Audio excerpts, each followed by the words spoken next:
Diana Jameson had spent most of her adult life behind a bench, listening to lies fall apart. People thought she would be used to cruelty by now, but nothing could harden her like the kind that came wrapped in a silk dress and a sister's smile. The engagement party was grand. Crystal glasses clinked under soft chandeliers, and a string quartet played softly in the corner. Her sister's fiancé's family was everywhere. Perfect teeth, perfect posture, perfect ignorance. And then there was Diana, the older sister no one properly introduced. They called her quiet, like it was something to be ashamed of. She arrived on time, dressed in simple black, just like she always wore in court. As she walked toward the champagne table, Anita looked her straight in the eyes, tilted her head slightly, and smiled. But not the kind of smile that welcomed her. It was the kind that said, "You don't belong here." Anita leaned into her friends, whispered behind her hand, and they all looked at Diana with curious, amused, and dismissive eyes. Diana didn't flinch. She had listened to murderers try to charm juries.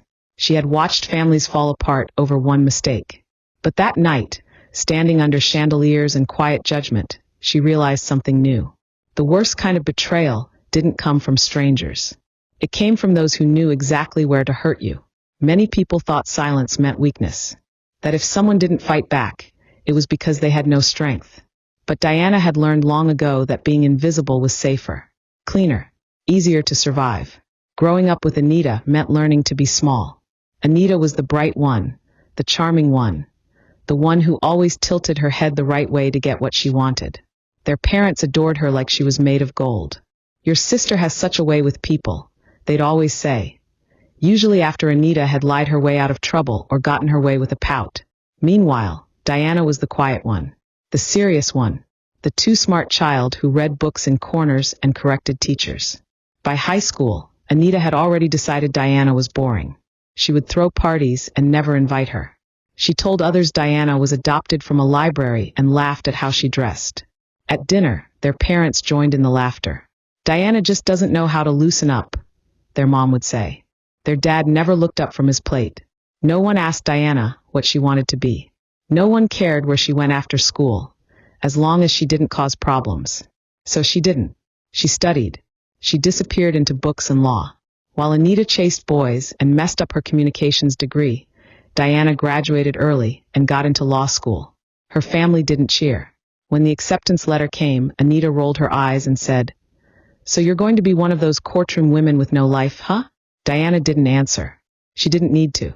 After graduation, she moved across the state. She clerked for a federal judge, then became a prosecutor for white-collar crimes. Her name began to matter in the legal world.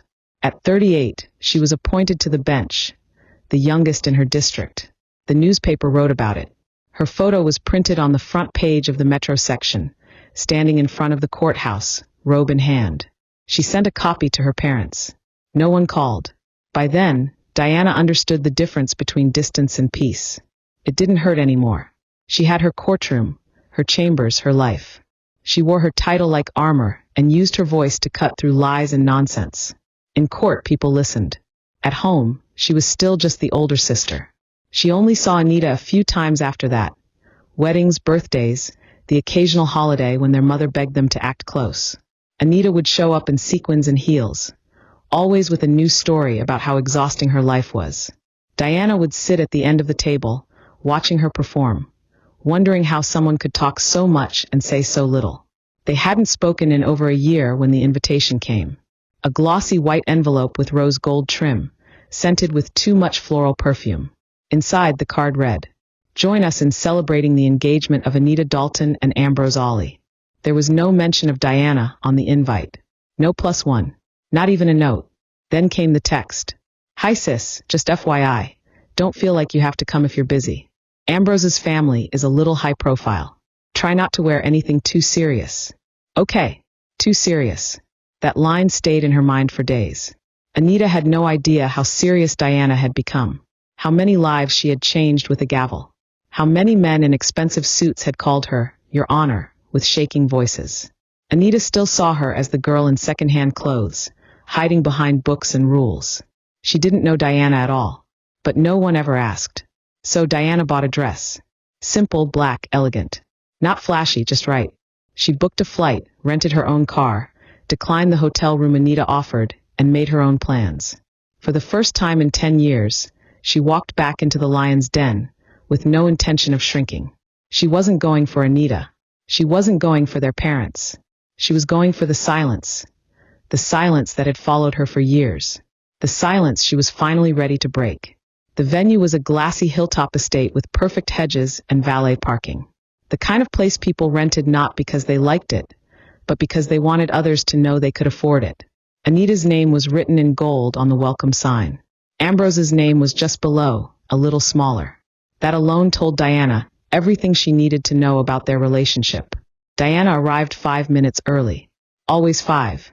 Never more. She stayed in the car for a moment, watching as guests walked into the venue. Hugging, laughing, fixing their suits and dresses, many of which still had creases from their plastic bags. Anita had always wanted to appear wealthy, even when her bank account told a different story. Diana was sure Anita had already told Ambrose Ali's family a nice version of the truth. Something that made her look like a perfect socialite, and Diana like the stiff sister who didn't fit in. Then Diana walked inside. There was no announcement, no gasp. Just a quick glance from the hostess, who handed her a champagne flute and said, "Welcome." Her voice was polite and distant. Diana could tell she had no idea who she was. Perfect. Inside, the room was full of people. Polished shoes. Practiced smiles. Everyone floated around Anita like she was the sun. Diana stayed near the back, sipping her drink quietly, watching how easily they orbited around her sister. Anita looked beautiful. Diana could admit that. But beauty and character were two different things. She spotted their parents across the room. Her father's hair was more gray, but his face still held the same blank look he always wore when they were growing up. He was there, but never truly involved. Her mother, however, was beaming. She wore a dress too young for her age, and a necklace Diana had mailed years ago, a gift her mother never thanked her for. Their mother saw Diana, paused for a second, then gave a confused, polite smile. Like she couldn't quite remember who Diana was. Then she turned back to her group of friends. No word. No wave. Diana found a seat near a corner table, hidden partly behind a tall flower arrangement. That was better. They didn't want her noticed, and she didn't want to be seen by people who only looked through her. Then Anita found her. She was in full party host mode. Air kisses, soft hands, fake laughter. But when Anita saw Diana, something changed in her eyes. A tightness. "Well, look who made it," Anita said, her voice full of fake warmth. "I wasn't sure you'd come. Didn't think this was your kind of scene." "It usually isn't," Diana replied, smiling back. "But I had the time." Anita looked at her dress and raised an eyebrow. "Black, huh? Bold choice for an engagement party." Diana didn't bother explaining that black was what she wore when she wanted to be taken seriously. She knew better than to offer meaning to people who only lived on the surface. "I figured someone needed to ground the color palette," she said. Anita blinked, not sure if it was sarcasm. Then she leaned in and whispered, "Just try not to make things awkward, okay? Ambrose's family is very into appearances. They ask a lot of questions." Diana held her gaze. "Then maybe they'll get real answers." Anita laughed loudly, then waved it off like it was a joke. Classic Diana. Always so intense. She walked away mid-laugh, linking arms with a woman wearing heels too high to walk in. Diana took a breath and sipped her drink. There it was again. Intense. She had heard that word all her life. Too much. Too serious. When all she ever wanted was to be enough. Ambrose came over later during dinner. Diana was sitting alone, picking at cold smoked duck. He looked like a politician. Tall, careful, practiced. The type who smiled with both hands and probably practiced empathy in front of the mirror. "Diana, right?" he asked. "Anita's sister?" She nodded. "That's me." He smiled, but it didn't reach his eyes. "She doesn't talk about you much. I wasn't sure if you two were close." "We're sisters," she said simply. He chuckled awkwardly, unsure what to do with that. "She said you do something in law." Something like that. There was curiosity in his eyes for a moment, but it faded. He didn't ask more. Anita had probably told him some watered-down version of Diana's life. Maybe that she was a paralegal, maybe a policy aide. Anything but the truth. And that was fine. Some truths were like verdicts. You didn't hand them out before the trial ended. Dinner turned into speeches. Anita's friends stood one by one, laughing as they gave toasts full of sweet stories and praise. It was all so polished and rehearsed. People laughed when they should, sipped their drinks on cue, smiled for the camera. Anita soaked in the attention like sunlight. Her laugh floated around the room. She looked like someone used to being adored. Diana stayed in her seat at the end of the room, half hidden behind a centerpiece of white orchids. She wasn't there to be seen, and they made it easy. All evening, she had become invisible again. A woman in black sitting alone at a party designed for photo ops and wine glasses in pairs. A few people gave her polite smiles. No one asked who she was. Not even Ambrose's family. Meanwhile, Anita introduced half the room with wild stories about who she knew and how she was connected. Diana overheard someone ask Ambrose if Anita had any siblings. He shrugged. She does, he said. But they're not close. Diana didn't react. That had always been their version of the story. That she was cold, distant, too serious. Never mind that Anita hadn't returned a birthday call in 5 years. Never mind that Diana had flown across the state for their mother's surgery and had been asked to wait outside so Anita could have space. Let them tell their version. Diana knew the difference between truth and narrative. Then Anita stood and tapped her fork on her glass. Everyone turned to look. Light from the chandelier bounced off her sequin dress, flashing like a warning sign. She smiled brightly. I just want to thank everyone for being here tonight, she said. Truly, I feel so lucky. People smiled back. Phones were already raised, ready to capture another charming moment.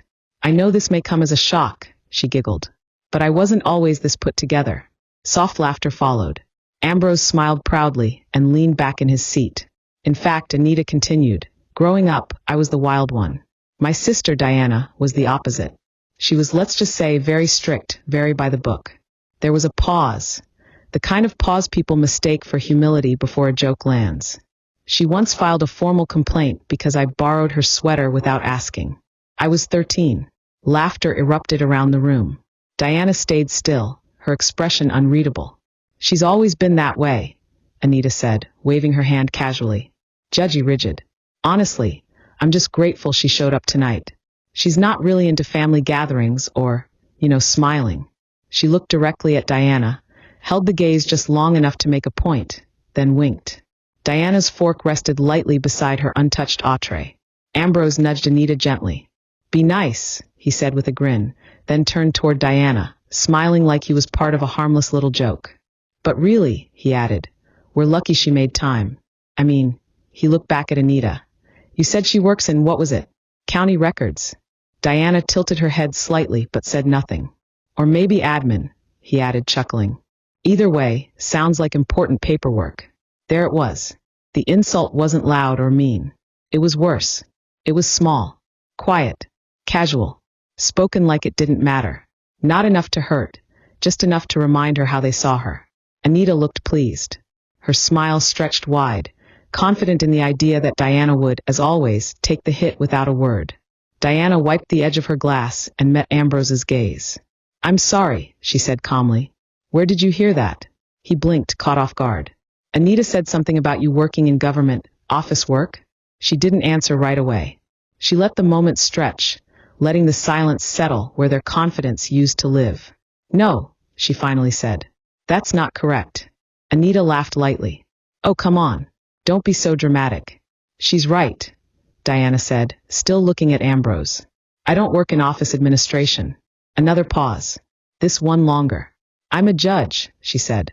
The silence that followed was instant and heavy, like the whole room had taken a breath and couldn't figure out how to let it out again. From a table nearby, someone spoke up. Wait, Judge Jameson. Heads turned. A gasp slipped out. A woman closer to the stage narrowed her eyes. From the fairest decision, she whispered. Diana heard it. So did Anita. Ambrose stared at her now, really seeing her, as if he had been looking at a painting and suddenly realized it had depth. You're a judge, he asked. But now his smile was gone. No charum, no smagnis. Diana nodded once. Superior Court. 11th District. Ambrose's hand dropped from Anita's back. But Anita said quickly, you never really made it far. That you were. Diana didn't wait for her to finish. The woman in the green dress near the bar raised her voice. She handled the Eastman case. That sentencing went national. There were murmurs. Phones slipped out under tables. People began searching, swiping quietly. One man adjusted his tie. A woman who had laughed earlier looked embarrassed. Anita's face shifted. Not angry. Not confident.